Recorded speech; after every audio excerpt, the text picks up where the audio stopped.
I built custom smokers for 15 years, raised 4 kids, and thought I had the perfect marriage. Then I took my wife to her company Christmas party and watched her disappear with a stranger. When she came home at dawn wearing his jacket, I knew our life was over. But what she found the next day when her key wouldn't fit our door was just the beginning. By the time I was done, she lost everything she thought she deserved and discovered what happens when you betray a man who knows the value of loyalty. My name is Dalton Puett.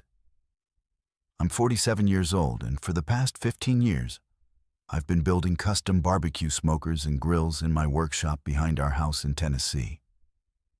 It's honest work, the kind that leave your hands dirty in your bank account, comfortable enough to raise 4 kids and keep a wife happy. At least, I thought I was keeping her happy. The night everything went sideways started innocently enough. Claudia had been invited to her marketing firm's annual Christmas party, and for some reason, she actually wanted me to come along. Usually she'd make excuses about how I wouldn't enjoy myself, how it was just work, people talking shop. But this year, she insisted. "You should meet my colleagues," Claudia had said, adjusting her emerald green dress and the mirror. "Especially the new account director. He's got some interesting ideas about expanding into outdoor lifestyle marketing." I should have paid more attention to the way her voice changed when she mentioned him. Should have noticed how she bought a new dress without mentioning it. How she'd spend an extra hour on her makeup. But I was thinking about the custom smoker order I just landed from a barbecue chain in Nashville. Not about reading between the lines of my wife's sudden enthusiasm. The party was held at the Heritage Hotel downtown, all marble floors and crystal chandeliers. I felt out of place in my best suit, watching Claudia glide through conversations like she was born to it. She introduced me to her boss, a few co-workers, but there was an energy about her that seemed different. Electric, restless. That's when I saw him. Reed Hawthorne looked like he'd stepped out of a cologne advertisement. Expensive suit, perfect hair, the kind of confident smile that made you wonder what he was really thinking. When Claudia introduced us, he shook my hand with the grip of a man who'd never done a day of real work in his life. "So, you're the famous barbecue king," Reed said, his voice smooth as aged whiskey. "Claudia talks about your work all the time." She did. This was news to me. Claudia rarely showed interest in my business beyond asking when the next payment would come in. I watched them during the cocktail hour. Nothing obvious, nothing I could put my finger on. Just the way she laughed a little too hard at his jokes. How she leaned in when he spoke. The way her hand lingered on his arm when she made a point around 9:12. I want to find her to suggest heading home. The twins had early soccer practice, and Caleb had been texting about help with his college application essays. But when I looked around the ballroom, Claudia was nowhere to be found. I checked the bathroom area, the bar, even stepped outside to see if she'd gone for air. Nothing. Then I saw Reed's empty chair at his table, his jacket draped over the back like he'd left in a hurry. My chest, he tightened. I made another sweep of the venue, more methodical this time. The coat check attendant said she hadn't seen my wife. The valet confirmed Reed Hawthorne had left 20 minutes ago in his car with a woman matching Claudia's description. I took my wife to a party, and she left with another man. I drove home in silence, my hands gripping the steering wheel so tight my knuckles went white. Every traffic light gave me time to think, to replay the evening, to piece together all the signs I've been too blind or too trusting to see. I didn't sleep that night. Couldn't. I sat in my workshop surrounded by half-finished smokers and the smell of cold metal, trying to make sense of what I'd witnessed. Every rational part of my brain kept offering excuses. Maybe they'd gone to discuss business. Maybe she'd gotten sick and he'd offered to drive her home. Maybe I was being paranoid, but my gut knew better. Around 4 a.m, I heard a car pull into our driveway. I watched from the workshop window as headlights swept across our front yard, then disappeared. A few minutes later, I heard our front door close softly. Claudia was trying to sneak in like a teenager breaking curfew. I gave her an hour to get settled, then walked into the house. She was in the kitchen making coffee like nothing had happened. Still wearing that green dress, but something was different. Her hair was messed up, her makeup smudged, and she was wearing a men's jacket I'd never seen before. "Where did you go?" I asked, keeping my voice level. Claudia didn't even look up from the coffee maker. "Red offered to show me some portfolio examples from his previous campaigns," she said, her tone casual as Sunday morning. "We went to his office to look at some materials until 4 in the morning. Now, she looked at me, and I saw something in her eyes I'd never seen before. Not guilt, not shame, calculation. We lost track of time. Claudia said, "You know how it is when you're passionate about a project. We were discussing potential opportunities for your business. Actually, Reed thinks there's real potential in the outdoor cooking market." That jacket hanging loose on her shoulders told a different story. Sofu did the way she couldn't quite meet my eyes when she said his name. "Whose jacket is that?" I asked. She glanced down like she'd forgotten. She was wearing it. "Oh, this Reed's. It got chilly at his office, and he lent it to me. And you forgot to give it back." Claudia shrugged, finally turning to face me full on. That's when I saw it. A small mark on her neck just below her collar, not quite hidden by her hair. "I'll return it next week," she said. "Preston, you're acting strange."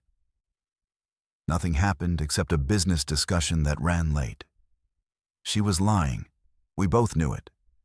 But watching her stand there, bold as brass, wearing another man's jacket and expecting me to swallow her story whole, I realized something had shifted between us. Maybe it had been shifting for months, and I've been too busy building smokers to notice. "I'm going to shower," Claudia announced, brushing past me toward the stairs. "The twins will be up soon for soccer practice." She was right about that. In 2 hours, Owen and Nash would come thundering downstairs, expecting breakfast and clean uniforms. Ivy would need a ride to her weekend job at the bookstore. Caleb would want help with his college essays. Life would go on like nothing had changed, but everything had. By Sunday afternoon, I made my decision. While Claudia was at her yoga class and the kids were scattered to their various activities, I drove to the hardware store and bought new deadbolts for every door in the house. Heavy-duty Schlage locks that couldn't be bumped or picked easily. I spent 2 hours installing them, working with a methodical precision I brought to my metal work. Each turn of the screwdriver felt like taking control back. Each new key represented a choice I was making about who belonged in my life. Caleb came home first around 5 hours. My 17-year-old had always been sharp, and he noticed the new locks immediately. "Dad, did you change the locks?" Caleb asked, examining the fresh brass hardware on the front door. "Security upgrade," I said simply. He gave me a look that said he knew there was more to the story but didn't push. Caleb had inherited my tendency to think before speaking, to watch and listen before jumping to conclusions. The twins arrived home 20 minutes later, chattering about their soccer scrimmage. They barely noticed the locks, too busy arguing about who'd scored the better goal. Ivy rolled in just before 6, tired from her shift at the bookstore and more interested in getting to her homework than examining door hardware. Claudia returned at 6:30, her yoga mat slung over her shoulder, and that post-workout glow that used to make my heart skip. Now, it just reminded me of how she looked coming home at dawn, flushed and disheveled from someone else's bed. I was sitting on the front porch when she pulled into the driveway, cleaning one of my welding tools and waiting. She walked up the path like any other evening, keys already in her hand, chatting about her class, and something funny the instructor had said. Then she tried to unlock the door. The key didn't fit. She tried again, jiggling it, thinking maybe she'd grabbed the wrong key from her ring. When that didn't work, she examined the lock more closely, finally noticing it was different. "Preston," Claudia called through the door. "Why will my key work?" I set down my welding tool and walked to the door, opening it slowly. She stood there on her doorstep, key still in her hand, wearing that same confused expression she'd probably practiced in the mirror. "I changed the locks," I said calmly. "Why would you change the locks without telling me? Same reason you went to Reed's office without telling me." Her face went through several expressions in quick succession. Confusion, indignation, then something that looked almost like respect, like she was seeing me clearly for the first time in years. "Preston, we need to talk about this like adults." "We do, but first, you need to decide where you want to have that conversation. Because right now you don't live here anymore." The next day, she found out her key no longer fit the door she'd walked through for 16 years. Claudia stood on our porch for a full minute, staring at me like I'd lost my mind. Behind her, I could see Mrs. Thompson from next door pretending to water her plants while obviously listening to every word. "You can't be serious," Claudia said finally. "This is my house too. Our children live here. The children who you abandoned last night to go play house with your new boyfriend." I stepped aside, but not enough to let her pass. "They're inside doing homework and wondering why Mom's been acting so strange lately. I told you it was business. Business that required you to wear his jacket home. Business that left marks on your neck." I leaned against the door frame, crossing my arms. "Claudia, I may work with my hands, but I'm not stupid." That hit her. I saw her jaw tighten, saw the mask slip for just a second. "Fine," she said, her voice dropping to a whisper so the neighbors couldn't hear. "You want the truth?" "Yes. I spend the night with Reed. Yes, we're involved. But this marriage has been dead for years. Preston, we've been roommates, not husband and wife. There was no more pretending, no more elaborate lies, just cold, brutal honesty delivered like she was discussing the weather. So, you decided to fix that by having an affair instead of talking to me about it." Claudia laughed, but there was no humor in it. "Talk to you when, between your work and the kids and your weekend projects. When exactly was I supposed to schedule a conversation about how lonely I've been? You could have started any time in the last 16 years. I tried. You just never listened." That stung because part of it was probably true. I've been focused on building the business, providing for the family, making sure we had security and a future. Maybe I'd missed some signals along the way, but that didn't justify what she'd done. "So what now?" I asked. "Now you let me in so we can figure this out like reasonable people. The kids don't need to see their parents acting like children." I shook my head. "The kids are going to see their father standing up for himself for once. They're going to learn that actions have consequences and that lies don't get rewarded with second chances." Through the window, I could see Caleb in the living room pretending to read, but obviously listening. He caught my eye and gave me the smallest nod. My son understood what was happening and he approved. "I'll get a lawyer," Claudia threatened. "Good. So will I." started to close the door, then stopped. Oh, and Claudia Reed's jacket is hanging in the coat closet. You can pick it up when you come for your things. I closed the door and turned the new deadbolt outside. I could hear her breathing heavily, probably trying to decide whether a scene or retreat with whatever dignity she had left. She chose retreat for now. The hardest part about standing your ground isn't the initial confrontation. It's dealing with the aftermath when the people you love start taking sides. Tuesday morning brought that reality crashing down on me like a drop anvil. I was in the workshop trying to lose myself in the familiar rhythm of cutting steel for a custom smoker when Caleb appeared in the doorway. My 17-year-old had his mother's eyes, but my stubborn jawline. And right now, both were working against me. "Dad, we need to talk," Caleb said, closing the workshop door behind him. I set down my cutting torch and pulled off my safety mask. "What's on your mind, son?" "Mom called me last night. She's staying at Aunt Sarah's, and she's pretty upset."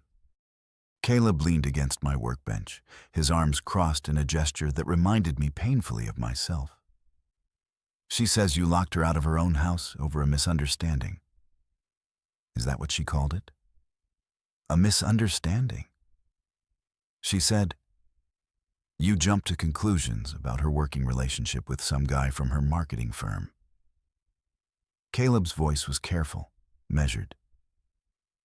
"Dad, I know you and Mom have been having problems lately. Ivy and I aren't blind, but kicking her out seems pretty extreme." I studied my son's face, seeing Claudia's influence in his words, but also recognizing the genuine concern there. Caleb had always been the peacemaker in our family, the one who tried to smooth over conflicts before they escalated. "Son, what would you do if you took your girlfriend to a party and she left with another man, then came home wearing his jacket?" Caleb's expression shifted. "Is that what happened?" "That's exactly what happened. And when I confronted her mother about it, she admitted she's been having an affair with Reed Hawthorne." The color drained from Caleb's face. He was quiet for a long moment, processing this information with the same methodical approach he used for his calculus homework. "She actually admitted it?" he asked finally. "She said our marriage has been dead for years, and she was lonely." I picked up a piece of scrap metal, turning it over in my hands. Maybe she was right about some of that. Maybe I had to get too focused on work and miss some warning signs. But that doesn't excuse what she did. Caleb nodded slowly. "What about Ivy and the twins? They don't know yet, do they? Your sister thinks I'm being unreasonable. She's been texting me all morning demanding I apologize to her mother." I met Caleb's eyes. "The twins don't understand why Mom isn't here, and I'm not sure how to explain it to 12-year-olds. Dad, there's something else you should know." Caleb hesitated, then pushed forward. "I saw Mom with that guy about 2 weeks ago at the coffee shop downtown. They were sitting really close, holding hands across the table. I thought about telling you, but I figure maybe they were just friends or business partners or something. That hit me harder than I expected.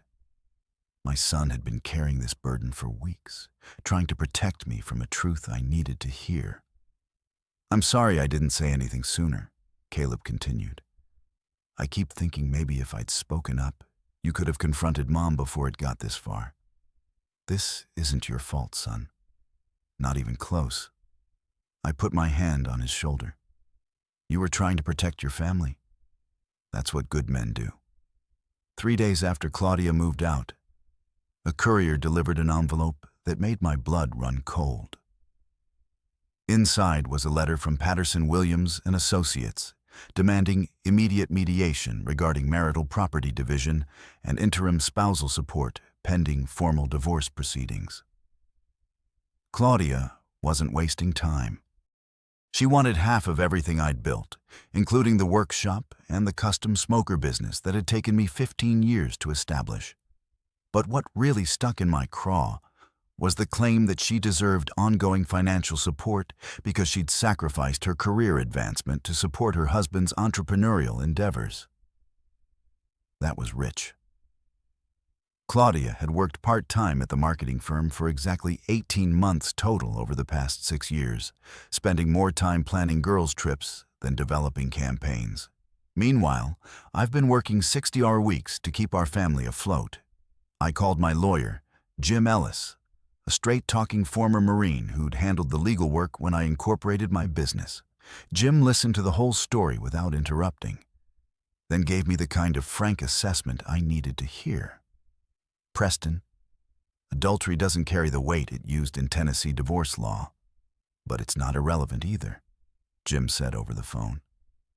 The fact that she admitted the affair works in our favor. The bigger issue is going to be the business valuation and the house. She didn't contribute a dime to the down payment on that house, and she's never been involved in the business operations. Doesn't matter. 24 years of marriage creates certain presumptions about marital property. But we can fight this, especially if we can demonstrate that she's been planning this divorce while hiding assets or income. That got my attention. What do you mean, hiding assets? I'm going to recommend we hire a forensic accountant to look at your family finances for the past 2 years. If Claudia has been moving money around or making large unexplained purchases, we need to know about it. The forensic accountant, a sharp-eyed woman named Rebecca Chun, found exactly what Jim suspected she'd find. Over the past 8 months, Claudia had been transferring small amounts from our joint savings account into a personal account I didn't know existed. Nothing huge, but it added up to nearly $12,000. More damaging was the credit card activity. Designer clothes, expensive dinners at restaurants I'd never been to, even a weekend trip to Asheville that she'd claimed was a company retreat. The receipts told a different story. Romantic dinners for 2, couple spa treatments, a boutique hotel known for its intimate atmosphere. She's been financing her affair with marital assets, Rebecca explained during our meeting. These expenditures show a clear pattern of deception and financial misconduct. But the real bombshell came from Caleb. My son had been doing some investigating of his own, using his computer skills to dig in his social media accounts and public records. "Dad, you need to see this," Caleb said, showing me his laptop screen. Reed Hawthorne isn't just some random marketing executive. He's been married twice before. Both marriages ended in divorce, and both ex-wives accused him of adultery in their court filings. The pattern was becoming clear. Reed wasn't just a cheater. He was a predator who targeted married women, probably getting some sick thrill out of breaking up families. And Claudia had walked right into his trap, bringing our 24-year marriage down with her. The custody hearing was scheduled for a Thursday morning in late January. I'd been dreading it for weeks, knowing Claudia's lawyer would try to paint me as an unstable, controlling husband who'd locked his wife out of her own home. What I hadn't expected was the nuclear option she'd decided to deploy. "Mr. Puett," Judge Harrison began, shuffling through the papers on his desk. "I'm looking at some serious allegations here. Your wife's attorney claims you've exhibited threatening behavior and that she fears for her safety and the safety of her children. My lawyer, Jim Ellis, shot me a warning look before standing. Your Honor, these allegations are completely fabricated. My client has no history of violence or threatening behavior. In fact, we have evidence that Mrs. Puett has been systematically deceiving her husband and misappropriating marital funds to finance an extramarital affair." Claudia's lawyer, a sharp-dressed woman named Victoria Walsh, rose immediately. "Your Honor, Mr. Dr. Puett's alleged evidence is irrelevant to the safety concerns at hand." My client has documented instances of her husband's increasingly erratic and controlling behavior, including changing the locks on their family home without notice and refusing her access to her personal belongings. I watched Claudia sitting at the opposing table dressed in a conservative gray suit that probably cost more than most people's monthly mortgage. She perfected the look of a frightened, vulnerable wife, complete with tissues at the ready and downcast eyes that occasionally darted toward the judge for maximum effect. "Mr. Ellis," Judge Harrison continued, "what evidence do you have regarding these alleged financial improprieties?"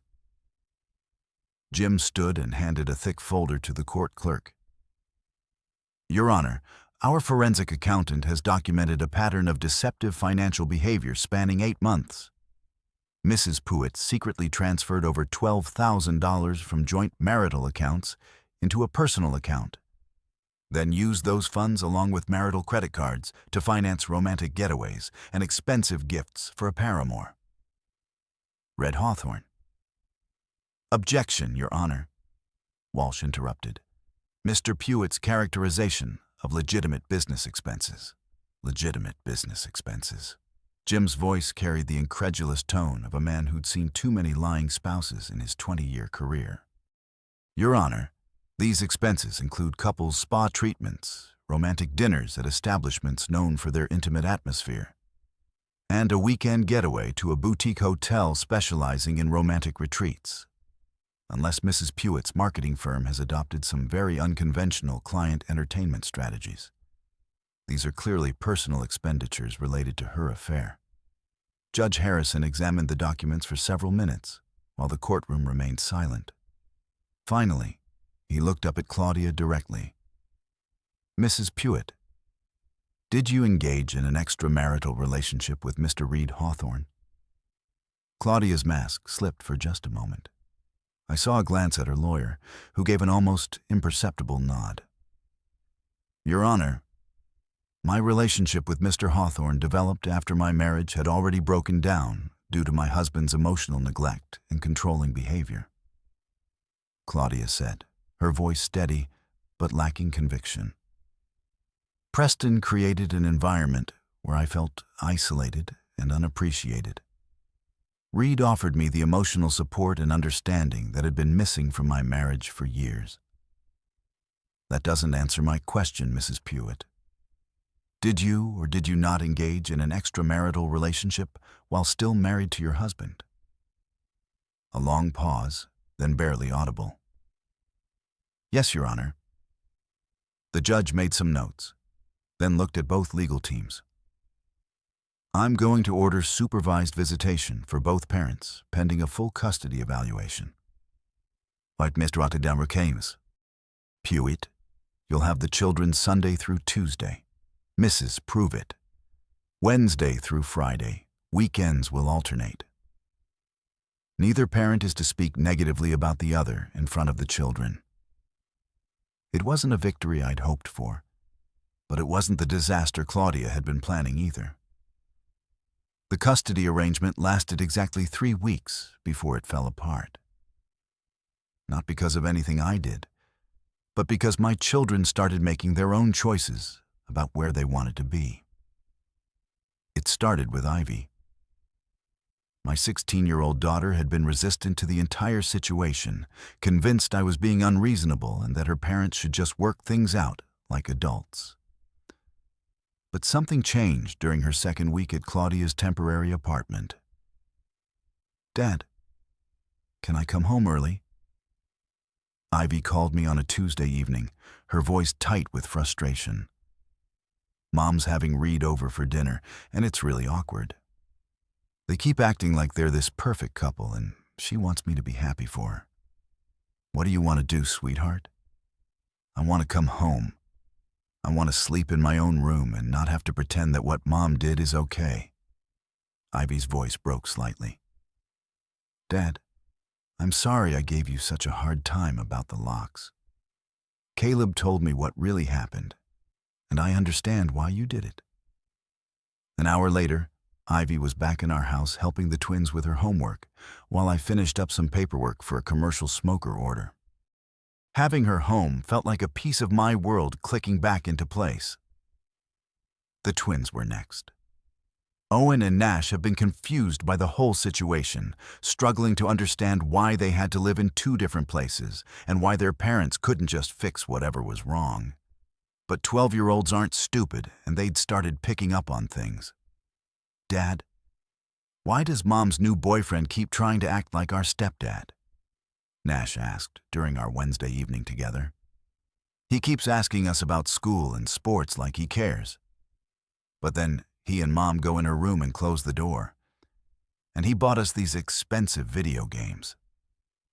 Owen added, "But when we told him we already had them, he got all weird and said we should be more grateful. Reed Hawthorne was trying to buy my son's affection, probably a Claudia suggestion. It was a classic move from the homeworker playbook, but it was backfiring because my boys weren't impressed by a flashy gift from a man who was sleeping with her mother. Boys, you don't have to pretend to like him," I said carefully, mindful of the judge's order about not speaking negatively about their mother. "And you don't owe anyone gratitude for gifts you didn't want or need." By Friday, both twins had asked to come home early too. They missed their own beds, their video game setup, and the comfortable routine we'd established. More importantly, they were uncomfortable being around Reed, who kept trying too hard to win them over, while obviously resenting the time he had to spend being fake nice to someone else's kids. Only Caleb stuck to the custody schedule. But that was because he was using his time at Claudia's apartment strategically.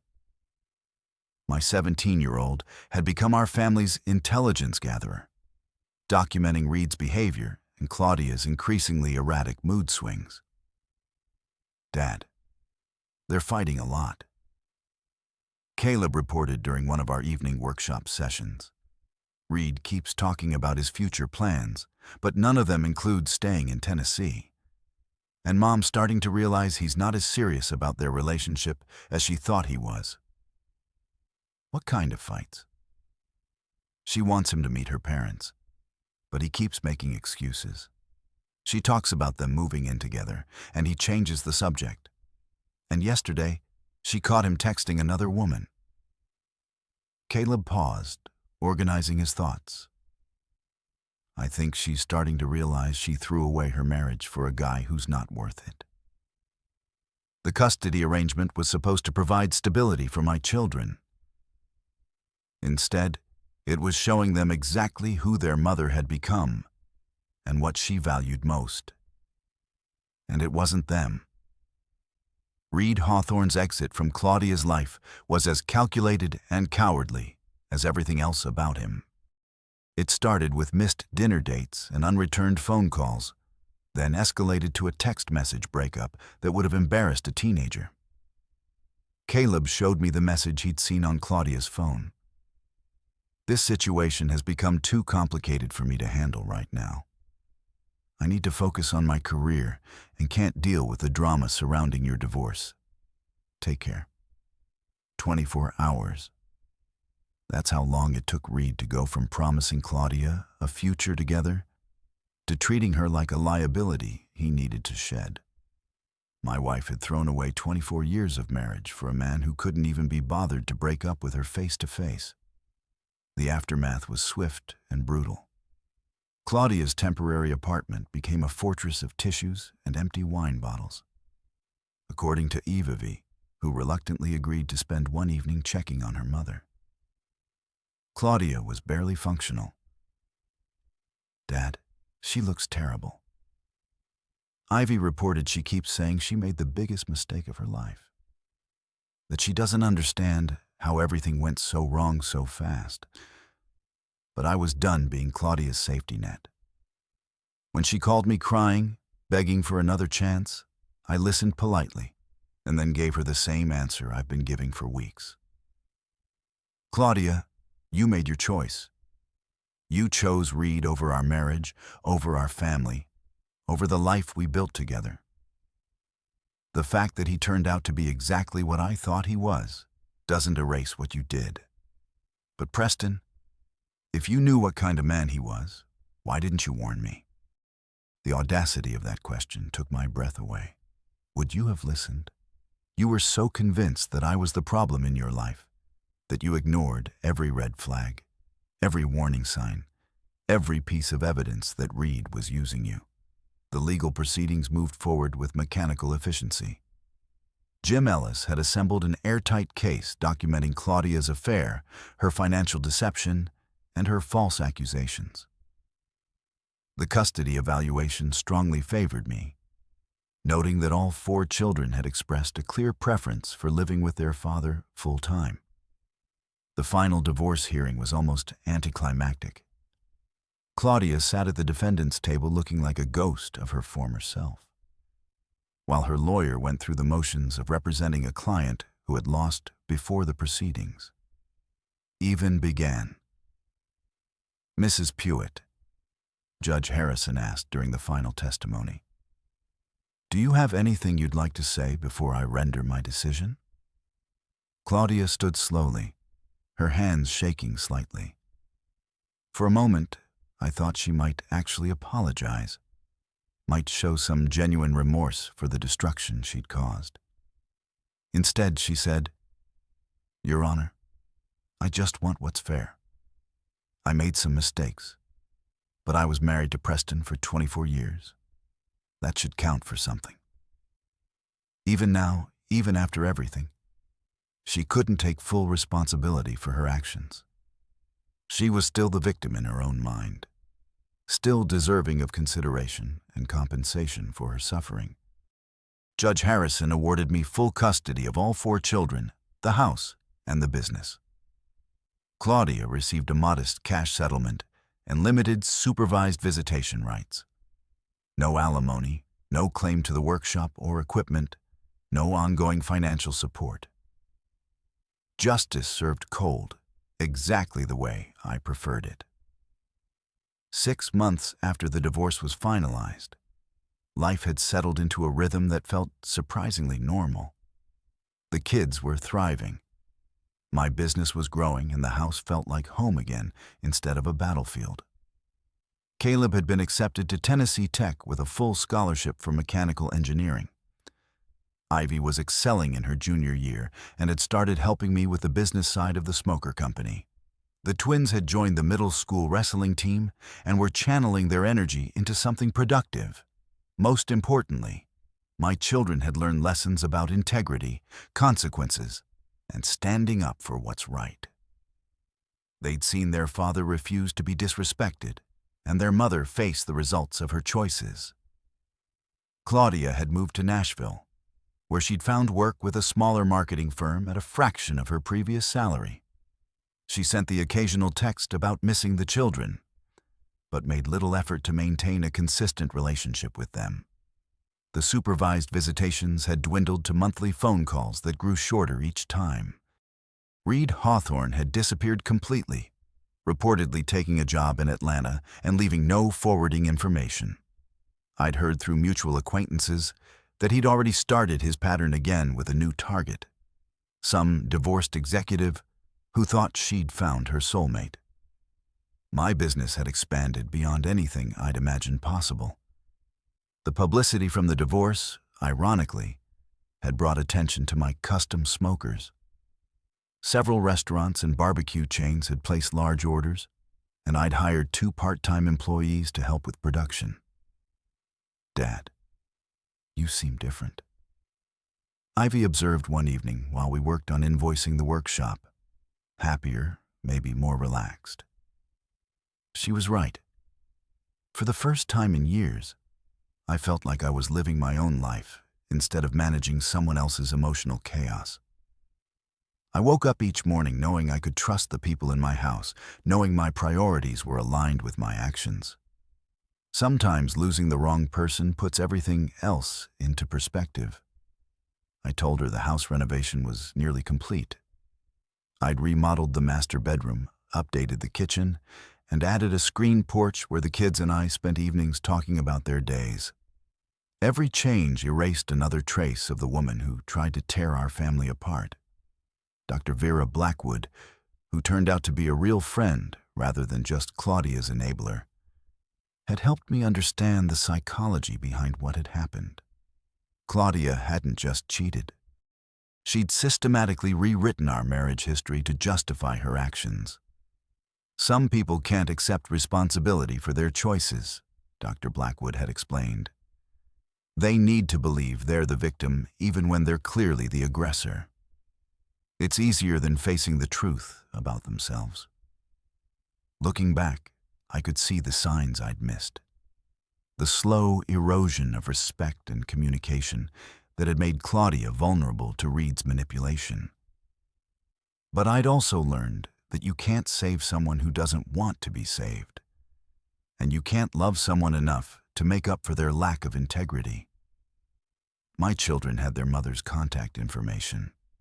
If they wanted a relationship with Claudia, that was their choice to make as adults. But they had also learned that family isn't just about blood relations.